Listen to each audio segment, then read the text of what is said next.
اس واقعے کی عالمی تحقیقات کے لیے مکمل طور پر تیار ہیں اور اپنا کیس حقائق کی بنیاد پر بیان کرے گا۔ ہندوستان کی یہ بات ہضم نہیں ہو رہی تھی، چنانچہ اس نے پاکستان کے اوپر حملہ کر دیا اور بھاولپور میں اور دوسرے علاقوں میں آزاد کشمیر میں 33 افراد شہید ہوئے، 55 زخمی ہوئے، اور آزاد کشمیر میں جو شہداء ہیں، زخمی، یہ ان کے علاوہ ہیں، اور نہتے پاکستانیوں کے اوپر انہوں نے حملہ کیا۔ اس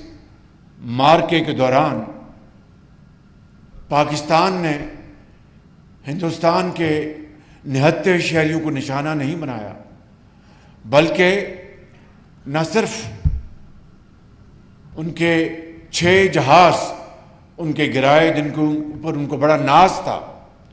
رافیل جہاز اور MiG 29 اور اس طرح دوسرے اور جہاز، وہ گرائے، اور اس کے ساتھ الفتح مظاہروں کے ساتھ ہندوستان کو چھٹی کا دودھ یاد دلایا، مگر ہندوستان باز نہیں آیا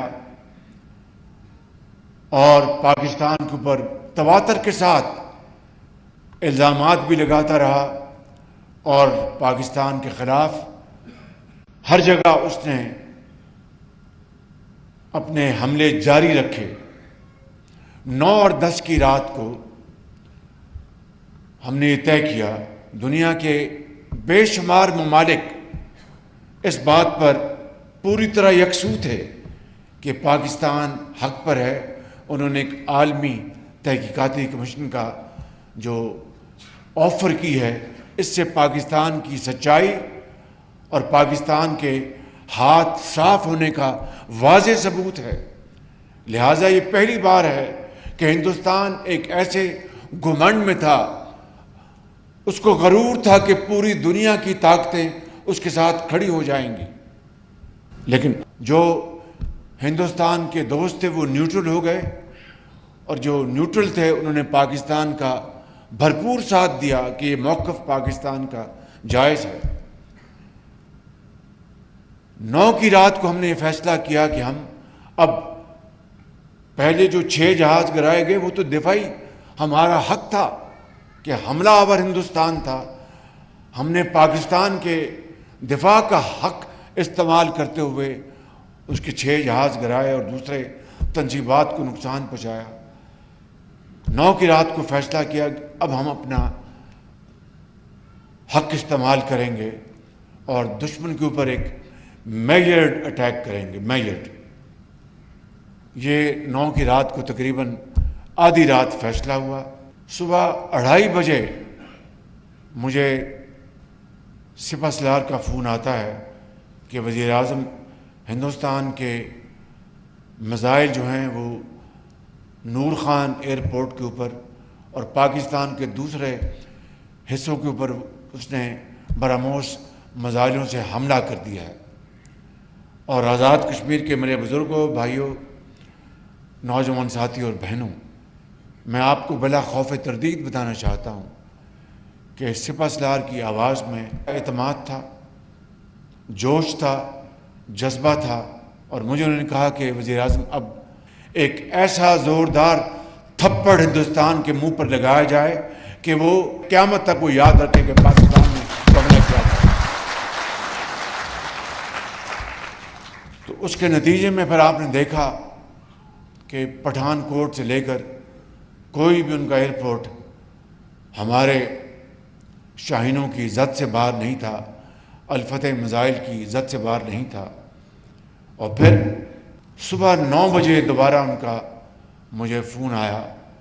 سپہ سالار کا کہ وزیر اعظم ابھی مجھے پیغام دیا گیا کہ ہندوستان سیز فائر کے لیے تیار ہے، یعنی گھٹنے ٹیکنے کے لیے تیار ہے۔ یہ ہے وہ داستان، وہ تاریخ جو ہماری افواج پاکستان کے شہداء نے، غازیوں نے، عام شہری نے جو اپنے خون سے رقم کی ہے، اپنی جرأت سے رقم کی ہے، تو میں سمجھتا ہوں کہ آج وزیر اعظم آزاد کشمیر کی جو باتوں سے میں ان کا بہت احترام کرتا ہوں، متفق ہوں۔ یہ حقیقت ہے میرے بزرگوں، بھائی اور بہنوں، کہ اب مودی سرکار 100 مرتبہ سوچے گی پاکستان کے اوپر دوبارہ حملہ آور ہونے کے لیے، کہ اس کو پتہ چل گیا کہ ہماری بری فوج، ہماری فضائی فوج اور ہماری بحری فوج مل کر پوری طرح تیار ہیں، اور جس طرح ان 4 دنوں میں 6 تاریخ سے لے کر 10 تاریخ تک جو ہندوستان کو سبق سکھایا گیا، میری نظر میں 1971 کی شکست کا اللہ تعالیٰ نے بدلہ لیا ہے آج اس موقع کے اوپر۔ کچھ ممالک کا خیال تھا کہ پاکستان جو کنونشنل وارفیئر ہے، اس میں پاکستان ہندوستان کے مقابلے میں بہت پیچھے رہ گیا ہے۔ اس جنگ نے وہ جو ایک کنفیوژن تھا، ابہام تھا، اس کو بھی غلط ثابت کر دیا، اور کہیں بھی خدا نہ خواستہ نیوکلر جو ہمارے ہتھیار ہیں اس کی دور دور تک اس کی ہمیں ضرورت نہیں پڑی تھی، نہ کبھی انشاءاللہ امید ہے قیامت تک پڑے گی۔ تو میرے بزرگوں، بھائی اور بہنوں، یہ ہے وہ، میں سمجھتا ہوں کہ ایک عظیم فتح جو اللہ تعالیٰ نے پاکستان کے 24 کروڑ عوام کی دعاؤں کی بدولت، آزاد کشمیر کے ایک ایک نوجوان بھائی اور بہن اور بزرگوں کی دعاؤں کی بدولت، جو کہ پوری طرح افواج پاکستان کی پشت پر کھڑے تھے، یہ وہ فتح اللہ تعالیٰ نے ہمیں عطا فرمائی۔ اور اسی لیے یہ شعر اقبال نے کہا تھا شاید اسی دن کے لیے، فرد قائم ربط ملت سے ہے تنہا کچھ نہیں، فرد قائم ربط ملت سے ہے تنہا کچھ نہیں، موج ہے دریا میں بیرون دریا کچھ نہیں۔ یہ اتحاد جو پوری قوم سیسا پلائی ہوئی دیوار کی طرح متحد تھی، کیل سے لے کے کراچی تک جس طرح متحد ہوئی، یہ اتحاد، اتفاق، یہ وہ دولت ہے جو کسی بھی قوم کو اگر نصیب ہو جائے تو بڑی سے بڑی جو مشکل ہے وہ آسان ہو جاتی ہے۔ میں سمجھتا ہوں کہ آج وقت آ گیا ہے کہ ہمیں پاکستان کو انشاءاللہ اسی اتحاد اور اتفاق کی طاقت سے پاکستان کی اب ہم نے جو معاشی جو ترقی کا سفر ہے اس کو انشاءاللہ طے کرنا ہے، شبانہ روز محنت کر کے۔ اور اس جنگ میں جو کہ شاید تاریخ کی مختصر ترین جنگ تھی، اس میں ہمارے سپہ سالار جنرل سید آصف منیر کی دلیرانہ، دانشمندانہ اور اللہ تعالیٰ پر توکل، ان کی قیادت، لیڈرشپ نے الحمدللہ بے پناہ کامیابیاں عطا فرمائیں۔ اور اسی طریقے سے ہمارے ایئر فورس کے chief of air staff air marshal Zaheer Babar اور ان کے شاہینوں نے، اور اسی طریقے سے ہماری بحری فوج جو مکمل تیار تھی دوارکا کی تاریخ دہرانے کے لیے، یہ وہ عظیم سپوت ہے قوم کے، جن کے لیے قیامت تک آپ کی دعائیں ہیں، پوری قوم کی دعائیں ہیں۔ اور انشاءاللہ جس طرح انہوں نے پاکستان کا سر فخر سے بلند کیا ہے اقوام عالم میں، اس کی شاید حالیہ تاریخ میں کوئی مثال نہیں ملتی۔ تو میں سمجھتا ہوں کہ آج اگر چیف آف آرمی اسٹاف کو فیلڈ مارشل کا ٹائٹل قوم نے اللہ تعالیٰ کے فضل و کرم سے عطا فرمایا ہے، تو میں سمجھتا ہوں کہ یہ قوم کی بہت بڑی عزت ہے کہ ایسا دلیر سپاہی بے خوف جس نے فرنٹ سے لیڈ کیا. میں سمجھتا ہوں کہ میرے بزرگوں، بھائیوں اور بہنوں، یقین کر لیں کہ آج وقت ہے کہ اس اتحاد کو ہم اب آگے لے کر چلیں تو کوئی دشمن ہمارا کبھی دوبارہ ہماری طرف میلی آنکھ سے دیکھنے کی جرت نہیں کرے گا. اسی اتحاد کی برکت سے ہم اپنے قرض بھی چکائیں گے، محنت کر کے، دن رات محنت کر کے. آج اگر IMF یہاں پر آیا اس کا وقت اسلام آباد میں، تو وہ تعریف کر رہا ہے پاکستان کی کہ جناب بڑی آپ نے محنت سے دوبارہ اکانومی کو اسٹیبلائز کیا ہے. تعریف اس وقت ہوگی جب قرضوں کی زندگی سے یہ قوم چھٹکارا حاصل کرے گی اور خود انشاءاللہ مل کر ایک فولادی قوم بنے گی. اور وہ وقت آئے کہ ہم ہاتھ اس طرح نہیں بلکہ اس طرح کریں. اور یہ ممکن ہے، یہ ممکن ہے. کس طرح ممکن ہے؟ کہ ایک ہی طریقے سے کہ دن رات محنت کریں. تمنا آبرو کی ہے اگر گلزار ہستی میں، تمنا آبرو کی ہے اگر گلزار ہستی میں، تو کانٹوں میں الجھ کر زندگی کرنے کی خو کر لے. اور نہیں یہ شان خودداری چمن سے توڑ کر تجھ کو کوئی دستار میں رکھ لے، کو زیب گرو کر لے. تو میرے بزرگوں، بھائیوں اور بہنوں، میں آج آپ کے پاس حاضر ہوا ہوں جو آزاد کشمیر میں جو ہمارے بھائی بہن بچے شہید ہو گئے اور ان کے ورثہ زندگی بھر ان کو تلاش کریں گے، لیکن یقیناً وہ اللہ تعالیٰ کے پاس چلے گئے. اور قرآن کریم اس بات کی گواہی دیتا ہے کہ ان کو مردہ مت کہو. ان کو اللہ تعالیٰ انشاءاللہ ان کے درجے بہت بلند فرمائے گا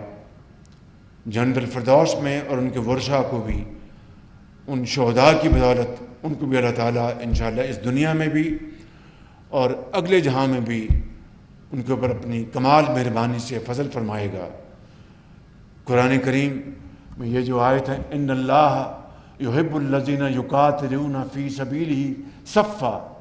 صفا کانہم بنیان مرصوص. میں سمجھتا ہوں کہ یہ وہی سیسا پلائی ہوئی دیوار ہے جس کی بدولت رب تعالیٰ نے ہمیں عزت دی. لیکن یہ عزت اس شہداء، ان غازیوں کی مرہون منت ہے جنہوں نے پاکستان کو ہندوستان کے اس حملے سے نہ صرف پوری طرح بچایا بلکہ دشمن کو ایک ایسا سبق سکھایا جو کہ وہ کبھی بھلا نہیں پائے گا. میں سمجھتا ہوں کہ میرے بزرگوں، بھائیوں اور بہنوں، جس طرح وزیر اعظم نے فرمایا کہ زر تلافی کوئی جس کا پیارا چلا گیا، جس کی کوئی والد چلا گیا یا جوان بیٹا چلا گیا، وہ کمپنسیٹ نہیں کر سکتا. البتہ دنیا میں رہنے کے اسلوب ہیں، ان کے لیے یقیناً معاشی وسائل ایک ضرورت ہے. تو اسی حوالے سے میں سمجھتا ہوں کہ بڑی عاجزی کے ساتھ لیکن ایک فرض کی ادائیگی کے حوالے سے حکومت پاکستان نے جو فیصلہ کیا اس کے اوپر آزاد کشمیر میں اور دوسری جگہوں پر بھی یہ فیصلے کے اوپر عمل بہت تیزی سے ہو رہا ہے. میں یہاں پر یہ عرض کرنا چاہوں گا کہ شہریوں کے ورثاء کو 1 کروڑ روپے اور زخمیوں کو 10 لاکھ سے 20 لاکھ روپے کے چیک دیے گئے اور بہت جلد باقیوں کو دے دیے جائیں گے. افواج پاکستان کے شہداء کے ورثاء کو رینک کے حساب سے یعنی عہدے کے حساب سے 1 کروڑ روپے سے لے کر 1 کروڑ 80 لاکھ روپے کی رقم ادا کی جائے گی. شہداء کے ورثاء کو گھر کی سہولت کے لیے عہدے کے حوالے سے 1 کروڑ 90 لاکھ روپے سے لے کر 4 کروڑ 20 لاکھ روپے دیے جائیں گے. شہداء کی ریٹائرمنٹ کی تاریخ تک ان کی مکمل تنخواہ مما الاؤنسز جاری رہیں گی۔ شہداء کے بچوں کو گریجویشن تک مفت تعلیم مہیا کی جائے گی۔ شہداء کی صاحبزادی کی شادی کے لیے 10 لاکھ روپے کی میرج گرانٹ دی جائے گی۔ افواج پاکستان کے زخمی ہونے والے ان کو 20 لاکھ روپے سے 50 لاکھ روپے فی قسط دیے جائیں گے۔ یہ پیکج جس طرح میں نے عرض کی کہ انتہائی عاجزی سے ہم یہ پیش کر رہے ہیں، اس میں کوئی نمود و نمائش نہیں، اس میں کوئی پبلسٹی کا اینگل نہیں۔ یہ فرض ہے ہر حکومت کا ان اپنے عظیم شہداء کے ورثاء کے لیے اور غازیوں کے لیے، زخمیوں کے لیے جو وطن کی خاطر اپنی جانوں کی نذرانہ پیش کرتے ہیں۔ میرے بزرگوں، بھائیوں اور بہنوں، ختاماً میں یہ کہوں گا کہ کشمیریوں کی آزادی کے لیے پاکستان کی ہر حکومت نے بھرپور آواز اٹھائی اور سفارتکاری میں بھرپور ساتھ دیا، پولیٹیکل سپورٹ دی اور ہر لحاظ سے اپنے کشمیریوں کے ساتھ ہر حکومت کھڑی رہی۔ میں یہاں پر انتہائی عاجزی سے مگر بڑے جوش کے ساتھ یہ کہنا چاہتا ہوں کہ 24 کروڑ عوام کی پوری دعائیں کشمیری بھائیوں کے ساتھ ہیں، بہنوں کے ساتھ ہیں، جو دہائیوں سے وہاں پر بے پناہ ظلم برداشت کر رہے ہیں۔ کشمیر کی وادی ان کے خون سے سرخ ہو گئی ہے اور تہاڑ جیل اور نہ جانے کہاں کہاں ان کے اوپر ظلم و ستم کے پہاڑ توڑے جا رہے ہیں، لیکن وہ آج بھی اپنے حق کے لیے چٹان کی طرح کھڑے ہیں۔ میں سمجھتا ہوں کہ پاکستان کم از کم یہ کر سکتا ہے کہ جب تک کشمیریوں کو سیکورٹی کونسل کی قراردادوں کے مطابق ان کو ان کا اپنا حق کے خود ارادیت نہیں مل جاتا، پاکستان کشمیریوں کا برابر ساتھ دیتا رہے گا۔ اور انشاءاللہ اس بارے میں ذرا خم نہیں آئے گا، کوئی دوری نہیں آئے گی۔ میں بغیر خود نمائی کے یہ کہنا چاہتا ہوں، میرے بڑے بھائی میاں محمد نواز شریف نے ہمیشہ کشمیریوں کے لیے بھرپور آواز اٹھائی۔ میں پچھلے سال جب UN میں گیا، وہاں پر کشمیری بھائیوں اور بہنوں کے لیے بھرپور آواز اٹھائی۔ اسی طرح باقی جو پارٹیز ہیں، پیپلز پارٹی ہے، سب پارٹیوں نے ہمیشہ کشمیریوں کے لیے آواز اٹھائی۔ تو میں یہاں سے مظفر آباد سے میں سری نگر یہ پیغام دینا چاہتا ہوں کہ آپ پاکستان کو اپنی عظیم تحریک میں کسی طور پر بھی پیچھے نہیں پائیں گے۔ ہر لحاظ سے اخلاقی، سفارتی، سیاسی سپورٹ پاکستان کی آپ کے شامل حال ہوگی، اور انشاءاللہ وہ دن آئے گا جب کشمیر بنے گا پاکستان، اور وہ دن آئے گا جب انشاءاللہ کشمیریوں کو ان کا حق ملے گا۔ اس شعر پر میں اپنی بات ختم کرنا چاہوں گا۔ جب اپنا قافلہ عزم و یقین سے نکلے گا، جب اپنا قافلہ عزم و یقین سے نکلے گا، جہاں سے چاہیں گے رستہ وہیں سے نکلے گا۔ وطن کی مٹی مجھے ایڑیاں رگڑنے دے، مجھے یقین ہے چشمہ یہیں سے نکلے گا۔ پاکستان، پاکستان، افواج پاکستان، قائد اعظم